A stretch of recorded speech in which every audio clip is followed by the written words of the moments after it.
No one can say with any certainty what happens after we die. And it's the one unknown all of us will face. So, what if our existence wasn't temporary? What if there was life after death? How long can your brain live after you die? Could your loved ones still communicate with you? And does your body contain the zombie gene? This is What If, and here's what would happen if there were life after death. According to a study in the year 2013, 72% of Americans believe in an afterlife. And some people, like Professor Robert Lanza, have proposed a theory that death is just a figment of our imagination. The theory states that death has no actual boundaries that define it, and therefore, it just isn't real in the sense that you've been trained to accept. We perceive the sky as blue, but if the cells in our brain changed to make us think the sky was green, our perception of reality could all be faulty programming. So, is the sky blue? Or is it all just in our heads? If our final moments on Earth are all just an illusion, does that mean you can come back from death? At what point do you stop living and become dead? First, remember that death is a process, not an absolute. And for 95% of people, the process starts when the heart stops beating. After that, your breathing stops and your muscles lose tension. It's just a matter of time before your brain shuts down, but you're not on the other side yet. A study called AWARE, Awareness During Resuscitation, looked at thousands of survivors of cardiac arrest who had been pronounced dead. Some of the people interviewed recalled the exact moments of their death, and they reported seeing and hearing the events leading to their resuscitations. How is that possible? Well, it turns out that your brain can remain alive for up to 10 minutes after your heart stops. That means you might hear the doctor declaring you dead.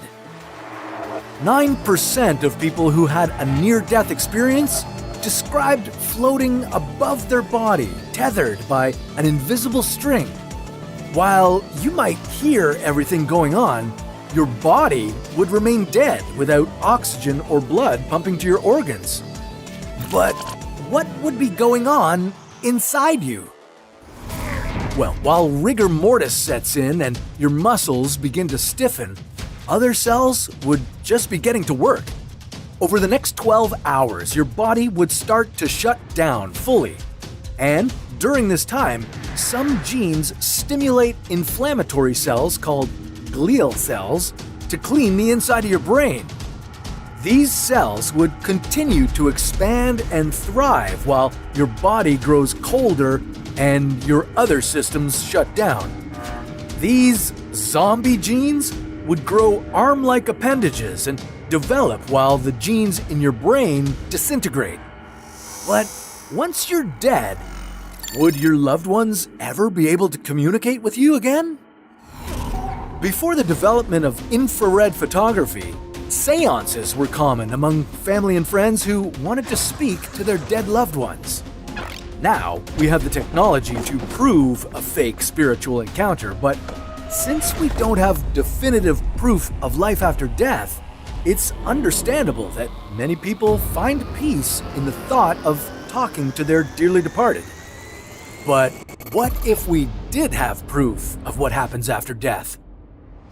I mean, if we could prove that something else was waiting for us after we leave our bodies, our perceptions of this life might grow dim. But the end of our lives may not be a spiritual experience at all. Instead of seeing a white light, you might see ones and zeros. Ray Kurzweil, director of engineering at Google, predicts that we could upload digital copies of our brains online. If your consciousness was uploaded into the cloud, your mind would live on as long as the server lasts. So you might want to think of paying for some backup storage. If we could prove that there is life after death, you might view yourself and your life with a renewed sense of wonder and appreciation for what you have now. But what if you didn't have the time to appreciate your life on Earth? What if you only lived for 24 hours? Well, that's a story for another What If.